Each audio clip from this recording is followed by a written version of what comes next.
Good afternoon, I'm Walt Medlock. I'm here to go over the WebOP software basics. My point here is to try to hit all the most important pieces of the software to get somebody up and running quickly. So overview here, we're going to go over the WebOP software basics. I'm going to talk about the different parts of the project management tree. We'll go over setting up the links or drivers, and I'll use 2 or 3 examples at least, and if somebody has to see another example, we can go over that if we have time at the end. I want to talk about memory addressing, creating tags, and basic macros, which is the scripting part of the WebOP Designer. We're going to talk about downloading and installing the software, the installation key, and getting into panel setup first. If you don't know where to download the software, it's on the website, which is the mini site for the WebOP. As you can see here, it's advantech.com/WebOP. And then you click into this box right here. It's WebOP Designer and Panel Express. This is where you click in. You'll have to have an account. To get an account, you just have to supply an email address and a couple of pieces of information. It's not that much. Once you download it, the number one question that we get for installing this software is, where is the key at? There is a text file within the download that has the installation key. Getting into the panel setup, I'm not going to touch much on the hardware here, but if you hold the upper right hand corner of the WebOP hardware as you apply power, it will go into the panel setup.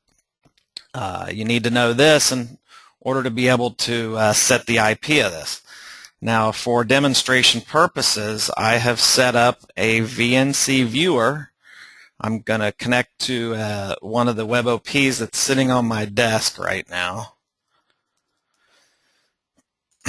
And this will give you an idea of what the panel setup looks like. As you can see, there's a general button and some other items that are, all of this is covered in the help file, but I just wanted to point out that here is the general button, and this is where you put your IP address in for the hardware itself. You don't put the IP address into the software that we're going to be using, because that will be what you're connecting to. Okay, so this is how you set up the panel. You can set the date and time. This touch panel, this would calibrate the screen. There's some hardware info. Once you're done, you can hit the run button and it will take off and run. So this is a typical view of what the panel setup looks like. Once you've downloaded the software, you will start up with a new project, and I'll call my project test. And it will ask you what display size you want to do. We'll do the 4.3. We're going to do it in landscape, and the model we're going to pick is the 2040T. The link type, our first link, we're going to select the direct link Ethernet.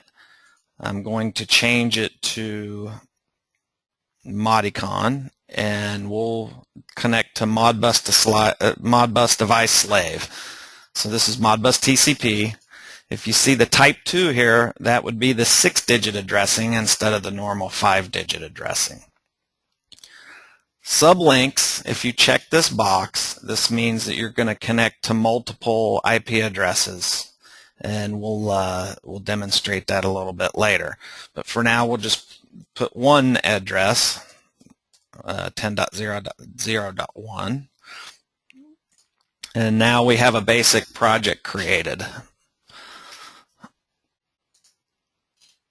On the left side here, we have the project manager, and in this section here, this is all the global pieces that would apply to all applications. You can have more than one app.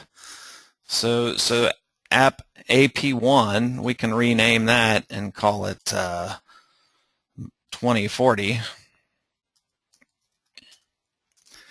And then we could add another one. So I'm right-clicking at the top to add a panel application, and it would be a 4.3. It could be any other size as well. We can make it a 7-inch. Say OK, and I should have named that the 2070. If you right-click on this app again, this allows you to export the whole panel application. So you select that, and then this is how the strings are referenced. And if you're using language switching, then this would make a difference to you. You would want to do the string IDs. Otherwise, you can do the actual tag referencing. So I have already exported an application, so now we're going to import one. And when it imports, it looks for a PLF, and I've done one right here. So we'll import it, and it adds it in there. So this one here, it was exported with a lot of different screens in it already, and we'll look at this one a little bit later. One of the more important things is the help file. Whenever you need to get any information that people look for the manuals, it's actually online help. So you can do a search such as for system memory. Here I've got an answer already. I did the search, and here's system memory. And we'll come back to the help file a little bit, but I wanted to cover that right off the bat. So I'm going to go back and open a demo that I have created that I can send to anybody that wants it. And this demo has several different size applications in it for the 4.3, the 5, 7, 8, 10-inch, and for some of our other products as well. So we'll go ahead and open the 4.3, and here we are in the links section. Now, if you right-click on link, you can add a link. But also here, this is where you can see the driver list of all the drivers that are supported. This is important to find out what's available and how it can be used. As you see here, you can see some not applicable in a couple of different places. What does that mean? Well, under PC simulation, that means the driver will not work when you're trying to do an online simulation with the software. Basically, you can do an offline simulation that does not try to connect to hardware, or you can do an online PC simulation that does try to connect to the hardware. So you can actually run your application and connect to these Modbus TCP devices on your development machine before you buy any hardware. So this is a good way to get up and running if you haven't ordered hardware yet, or if you're evaluating the software. If you see under WinCE ARM not applicable, that means it will not work for our Windows CE targets, and that would be the WebOP 3000 series. And over here is the type of whether it's COM or Ethernet. But this way, you can get a look at all the drivers and how they're supported.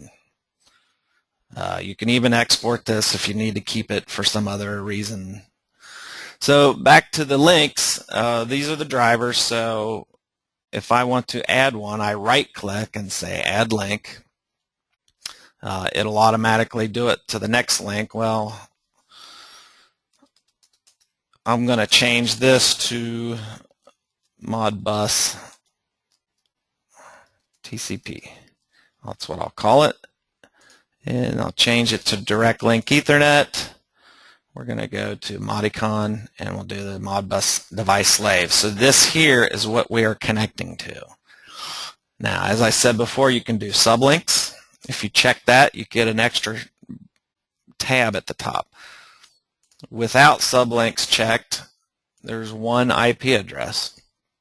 With sublinks checked, the IP address is gone from the parameter page, and now it's on the sublinks page. And you can have up to 8 sublinks for this driver. Different drivers are supported differently, so you need to check them out ahead of time. So if I added 2 in here, so this name would be device 1, and its IP address would be 10.0.0.2, oops, tab .2, and then we click into here, and this will be device 3, and that would be 10.0.0.5. We can make it whatever we need to. The better thing to make these would obviously be Atom something. Atom 60. These are the types of devices that you'd like to connect to, right? Okay, with that.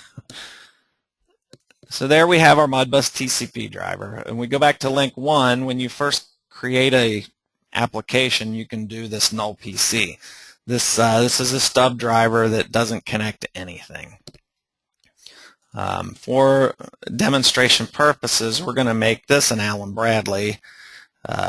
We'll make it a compact Logix control Logix. So the parameter here, we'll have this at 10.0.0.25. This is not doing what I'm telling it to.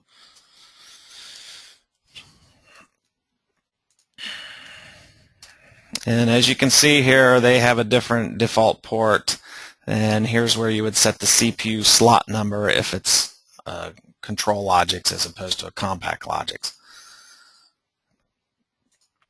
So there we have, and we actually want to rename this to AB Logix. And I wanted to add a couple more links in here just for demonstration purposes. There's always a lot of interest in the Allen Bradley. We'll change this one to MicroLogix, and we'll give this just any old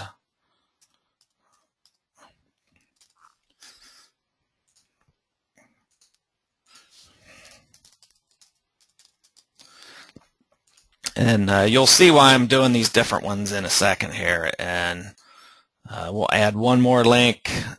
We'll make this one the, well, we haven't done a COM driver yet, so we can make this one the Modicon. And this would be a Modbus serial. And as you can see, the serial setups are on the parameters page. And this also supports sublinks.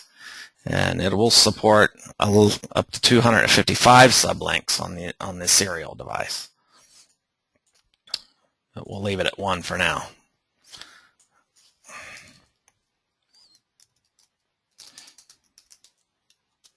And we'll call this RTU.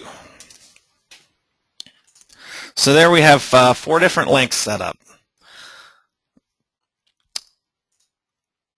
Now, one of the items I did not show here was how to resize a project.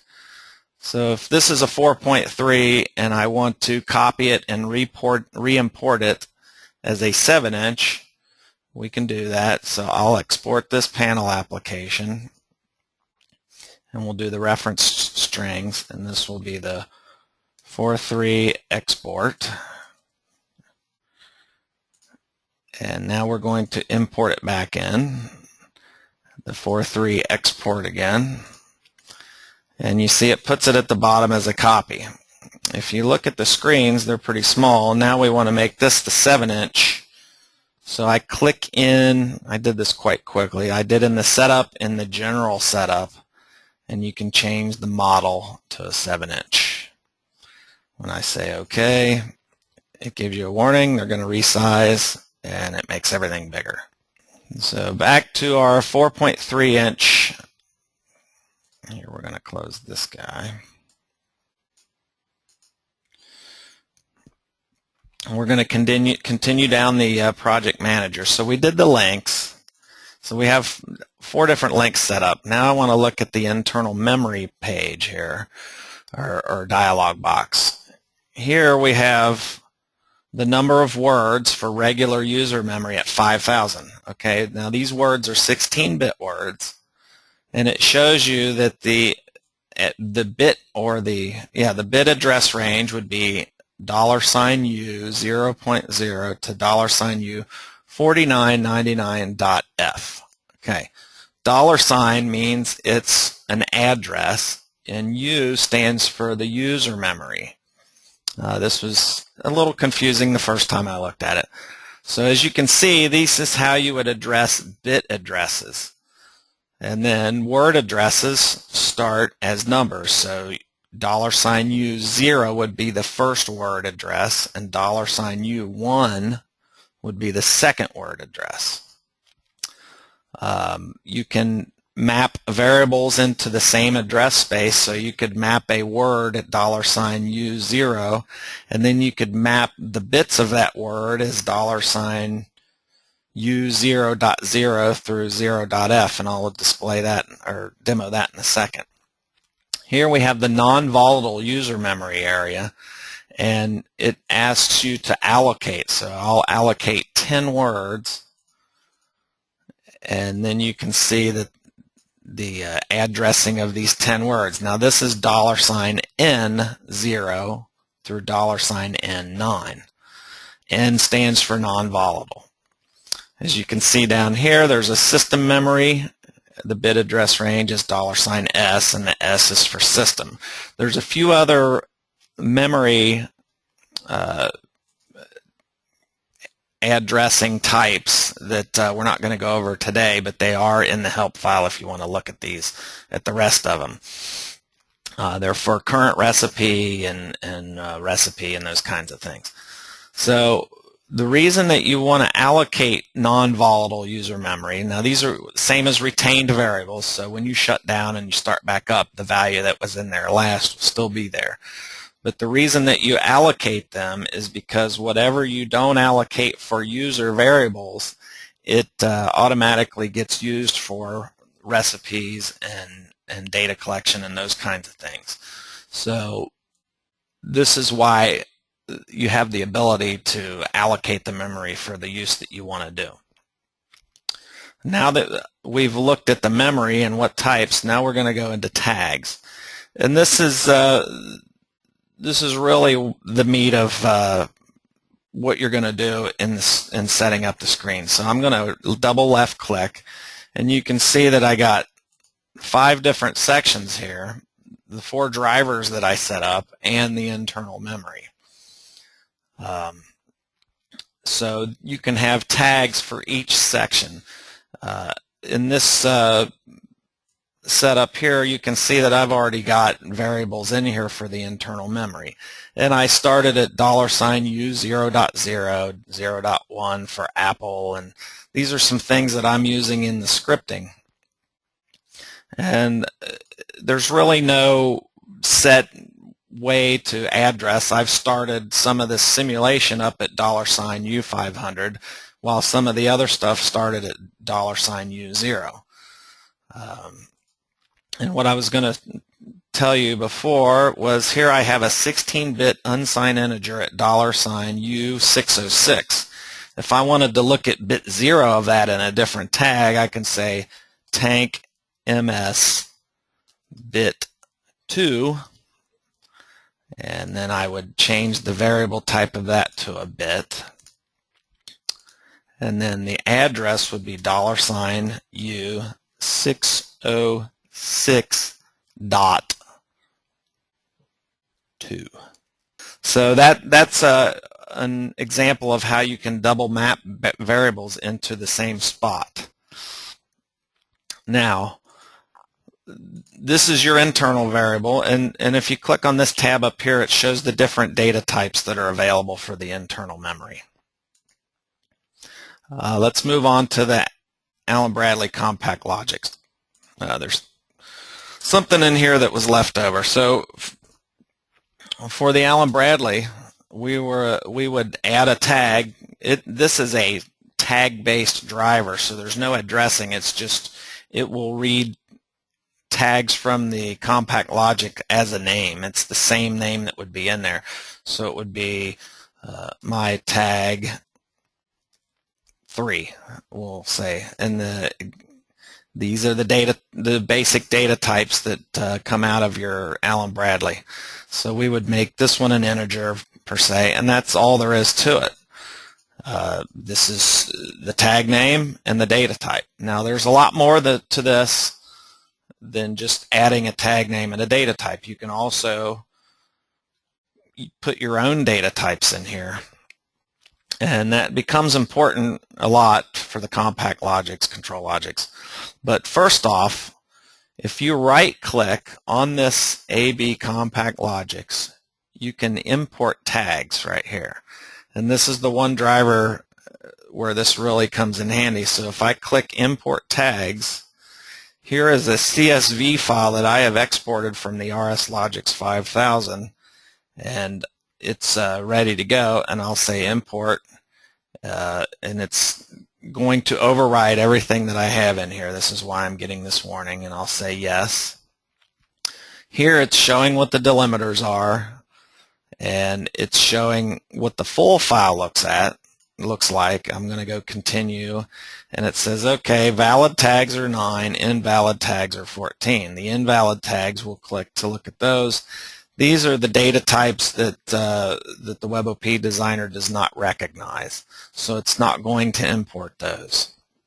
I'll say import on the rest of them, and we can see that there's tags in there that were put into that project as these data types.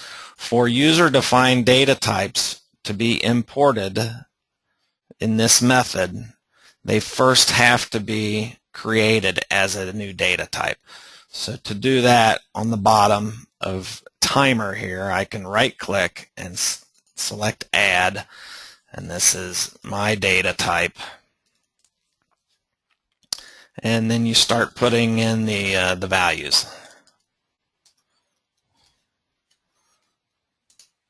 And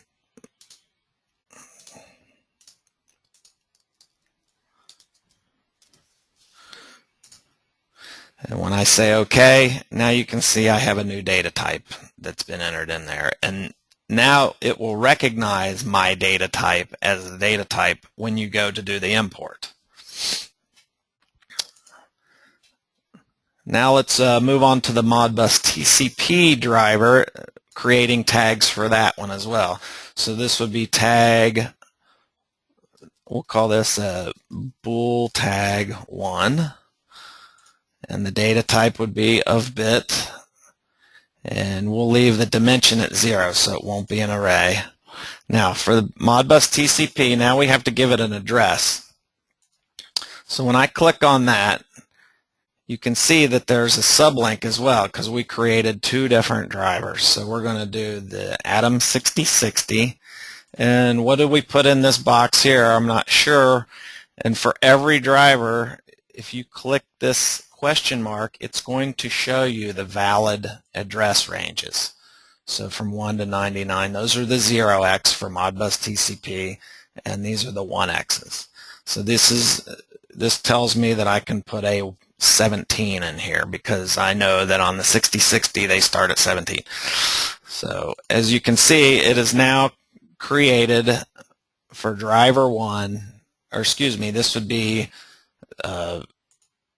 for the sublink 1, address 17.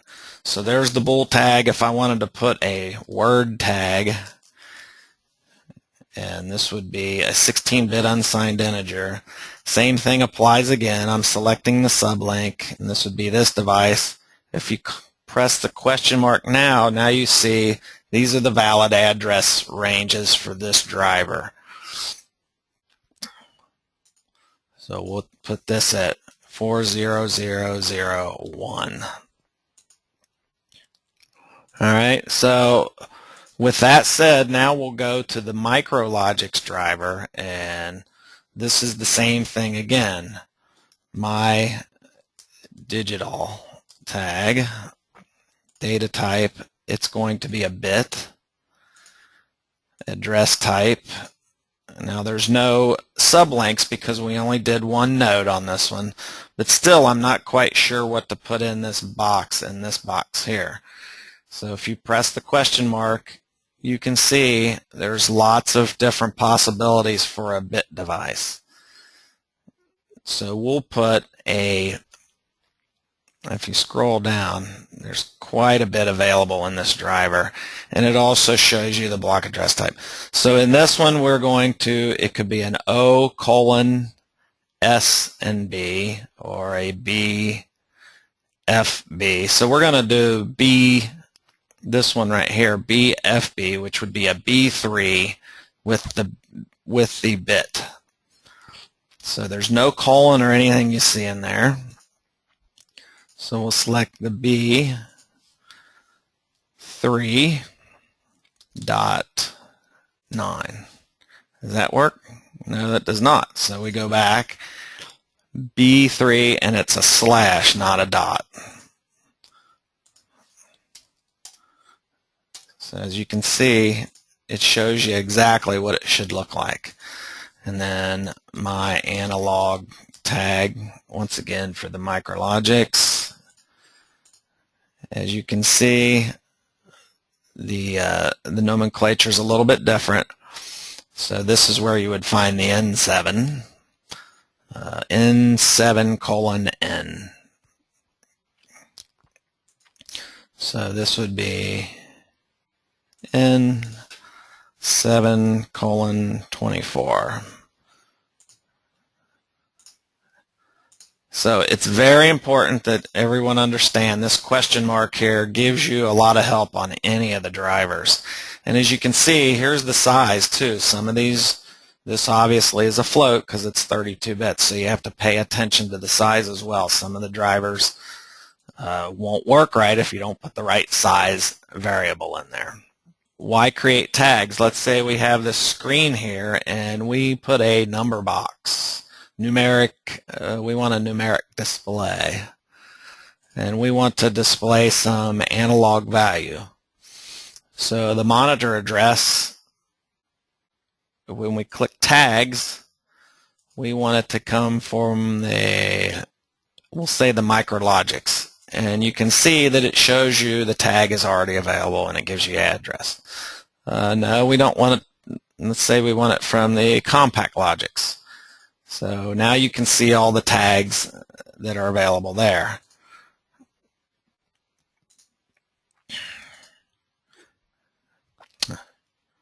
And then the difference being, I push this for the tags, but you can also directly address from any control. But if you do it with tags, then if there's a change that needs to be made, the tag names don't have to be changed throughout the program. You only have to change the address in one spot, and that's where you've declared it in the tag database. So once again, you could do a direct addressing from any of these controls, such as a numeric entry or a numeric display, but I recommend tags. So if I was going to do it, I would always do the tags. Here's my word tag. I select, and it puts it in there, and we're good to go. Okay, where are these macros used at? I'm going to go back to Setup and to the General Setup. Macros can be implemented in the General Setup. Here's a startup macro, and then here's a main macro. And this main macro will run whatever it takes to run it. It will delay 50 milliseconds and then run again and continue to loop. The startup macro only runs once on startup, so this is where you would do your initializations at if you needed any initializing done.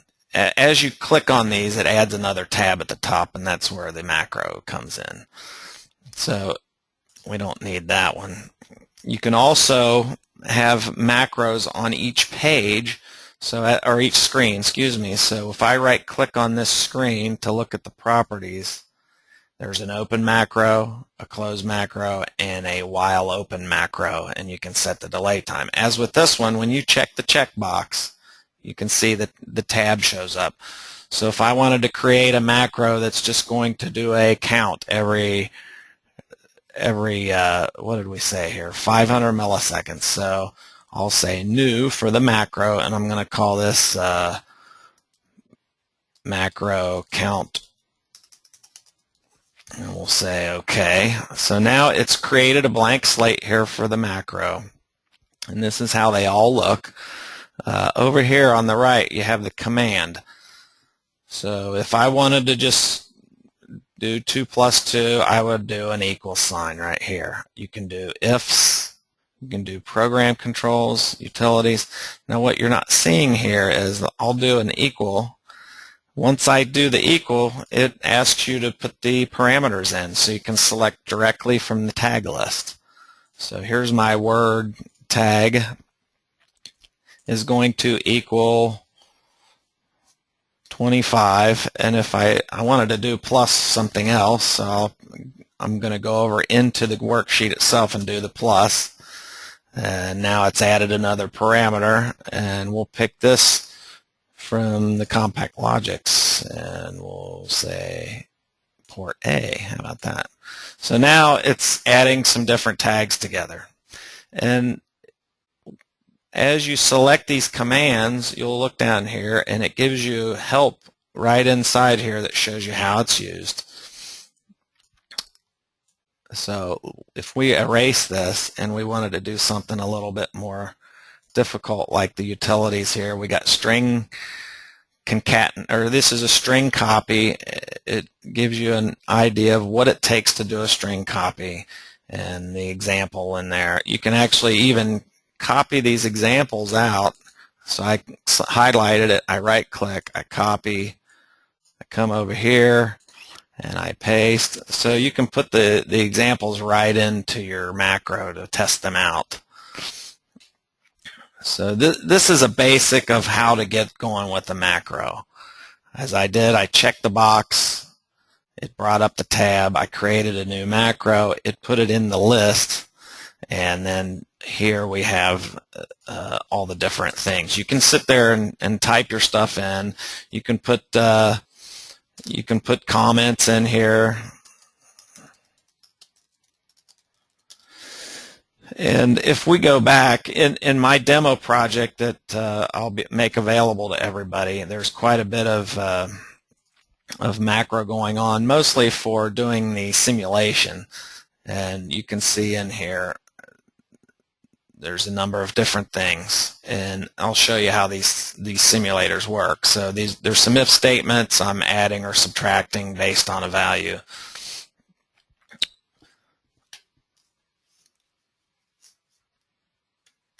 There's also, for macros, you can actually do a button macro too. So in certain, here I selected from the left-hand side the bit button, and I dropped it on the screen here, and it has an on macro, but only in certain situations for set on. If I do an invert, which means I'm going to take the value and invert it from whatever, if it's on it, I'm going to turn it off. If it's off, I'm going to turn it on. The macro goes away. But if I do just a set on, then I can select the macro, and then in the macro, when I'm done, I can set the bit back off if I wanted to. Now, the other items that's probably worth mentioning is we have different kinds of buttons here. There's a bit button, there's a word button, which would write a word, then there's a screen button, which changes to another screen. But I wanted to show this button. This is a function button. So I drop that down, put it on the screen. This button can do many things, and as you see, there's quite a bit of items it can do, from a zoom in, zoom out, to stop running, show the real-time clock, show the password table. You can see there's quite a bit in there. What all's available? If I click on the help down here, it's going to bring up the function button and show some of the settings here. And if you want to know what operations, it's hard to see, but here's the basic operations. So the help file will take you here and explain all the different functions that the function button can do. I explained before there's offline and online simulation. Once you get your project done, you can see this project here. I may have done some things to make it not run, so we're going to find out real quick. I'm going to delete this button and delete this guy. And so once you've built your application or made your screens how you want them, then you want to hit the compile button up here. So I'm going to hit compile, and down below in the build list, it's going to tell you what's going on, and if there's any errors, it will come up with. My compilation was successful. I'll say OK.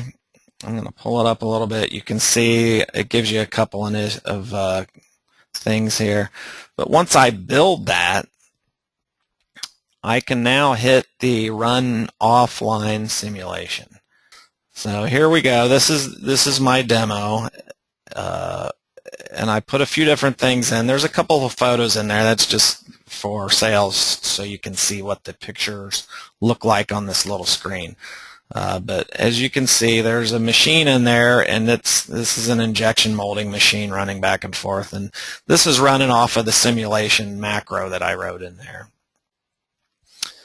We can go back, and I got a little plant demo here that shows some tanks and some arrows on the piping, and shows a little mixer here. So this is the offline simulation. But if you wanted to, I'm going to go ahead and close this.